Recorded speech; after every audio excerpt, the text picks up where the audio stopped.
No one really knows what Bitcoin is going to do. No one really knows what the bottom is going to be for all of the cryptos. No one can tell you confidently with 100% accuracy that Bitcoin, that Litecoin, that Dogecoin, that any of these cryptos are going to bottom at a certain dollar amount. But I can confidently tell you this.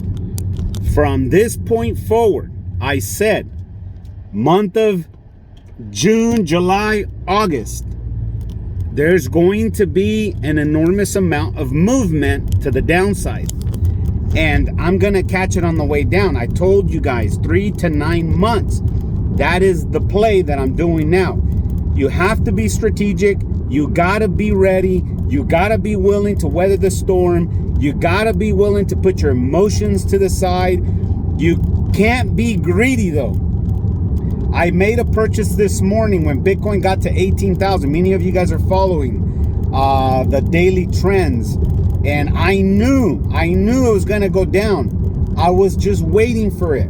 And then this morning, all the way up until, this afternoon, it's like 120 in Cali. Boom, Bitcoin, 18. Can it go to 17? Can it go to 15? Yes, absolutely. I think it will. I think Bitcoin is going to come down to about 11,000 in the next maybe 3 to 6 weeks.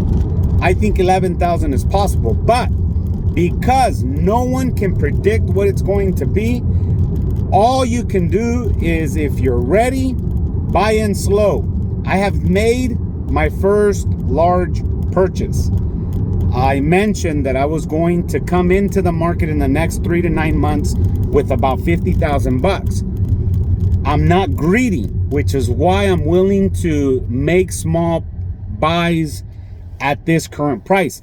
Even in 2017, if you look at the market in 2017 and you look at the prices, Bitcoin, I don't know for Ethereum, but I know Bitcoin, you can get lower than the 2017 prices today. So if you haven't started your investment in crypto, then if you miss out this year and next year, I think, who knows? I'm like everyone else. I don't know what cryptos are going to do, but I do know they're going to be here to stay. There's a lot of news about Charles Hoskinson, who is the founder of Cardano ADA, talking to legislators, getting in front of them and really talking to them about blockchain technology. I'm a big investor of Cardano ADA. I think Cardano ADA right now is on a juicy level of price. I have been buying weekly, boom, boom, boom, just buying Cardano ADA, Polygon Matic, Litecoin. Litecoin I've kind of slowed down a little bit. It's my favorite still, but Litecoin hasn't really done nothing enormous in the last 5, 6, 7 years. I think the last bull run that it had, it was like last year when Bitcoin went to 68,000. Litecoin got up there to like 400 and something bucks per coin. That was a really decent move. I still believe in the project. I still believe in the Lightning Network, and I still believe Litecoin's going to be here forever. So it's all good. That's kind of like my play money. I'm going to use Litecoin as a, when if crypto ever gets to a point where it becomes a currency, everybody's thinking like, global currency will be Bitcoin. I think it has the potential. I think every government's going to create their own stable coin, but Bitcoin it's going to be somehow, I feel Bitcoin is going to play a role in the money of central banks. It might be that one cryptocurrency that is treated like a store of value, and things are pegged to it. It's backed up by Bitcoin, in other words. And so if that's the case, which I kind of have a strong feeling it will be at some point down the road, maybe after my time, who knows? But I don't think it's going to be too long. 10 years from now, I think it's realistic. And I think 10 years from now, if you're willing to wait that long, in crypto, it's going to be a whole nother animal, a whole nother beast, if you will. It's just going to be so advanced. And anyhow, I'm just kind of tripping out on that. I think it's going to be great. I think we're going to be seeing some things really cool, and I honestly feel like we're just going to be in a whole nother crypto era 10 years from now, which feels good. So anyhow, back to 2017, you know, AMP wasn't even around during that time. So to my AMP peeps, I really like AMP. I think AMP, I just made a really large purchase of AMP right now. I love it. I think it has the potential to really do something down the road, at least for the payment network. And you know, if it does what it's supposed to do, and the utility gets adopted, and you know, it becomes pretty big, man, the prices right now are like unbelievably cheap for AMP. So I'm not worried about it. I mean, I guess if you know, I just made a $2,000 purchase on AMP. It was over 200,000 tokens, and you know, I'm all good, and I still have a lot of AMP. So I've been dumping into AMP quite a bit, but I'm really focused on Bitcoin.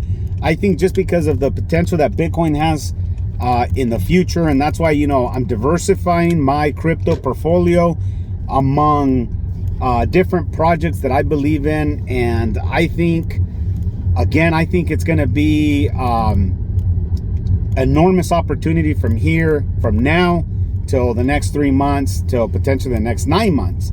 And so 50 grand split 4 ways, weekly purchases, you know, a couple thousand here, a couple thousand there. If it just skyrockets in the next couple of months and goes back up to levels I am not comfortable purchasing, I'm okay with that. I guess, you know, that's the way I don't miss out. That's the way I don't really play a game of greed, because greedy people will be like, I'm going to wait until Bitcoin gets to that 11,000. And then it gets to 11,000. Then people are, I'm going to wait until it gets to 7,000. At 7,000, I'm going to buy the, you know, the $50,000 worth of Bitcoin.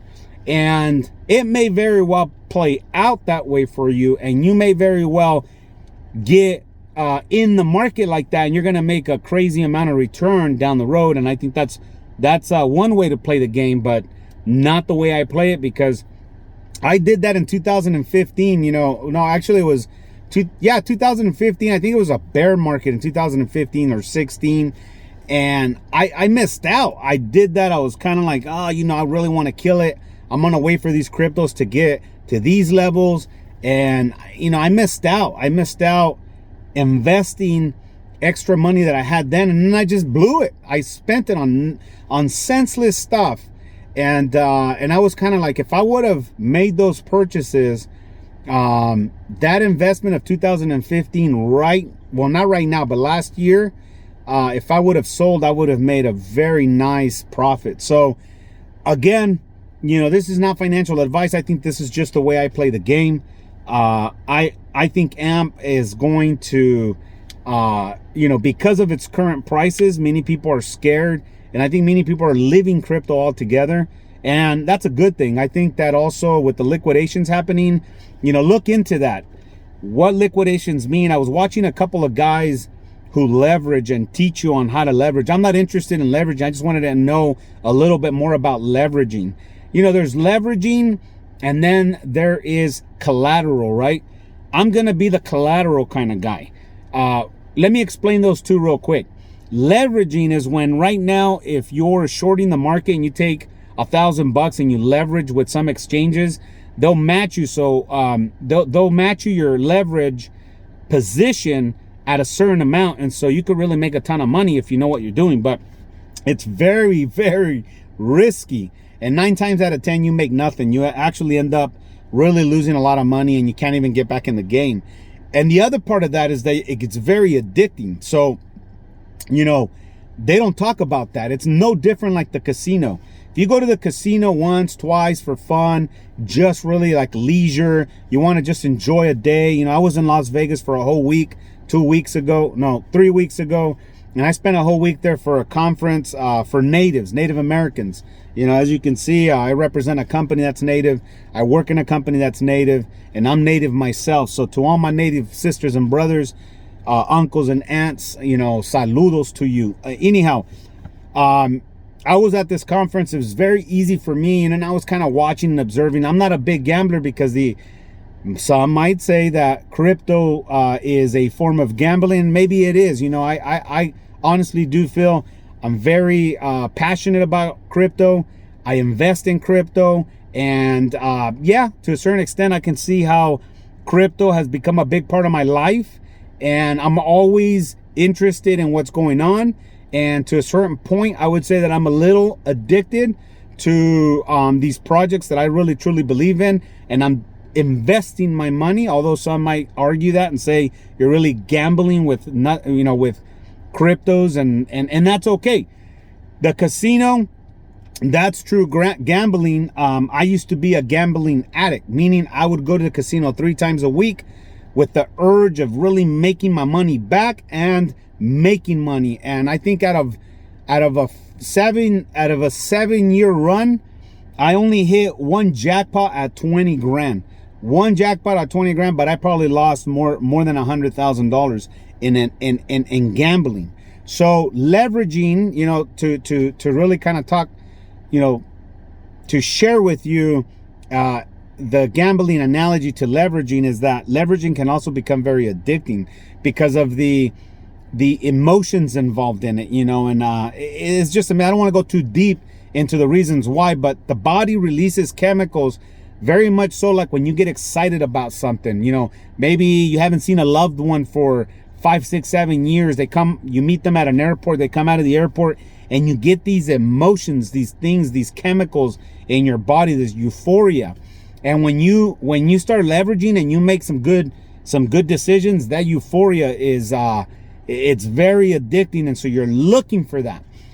Well, people that leverage and know what they're doing, they attest to this, that they're addicted. So all I wanted to say is be careful with leveraging. I'm going to collateralize, meaning I'm going to use Meld.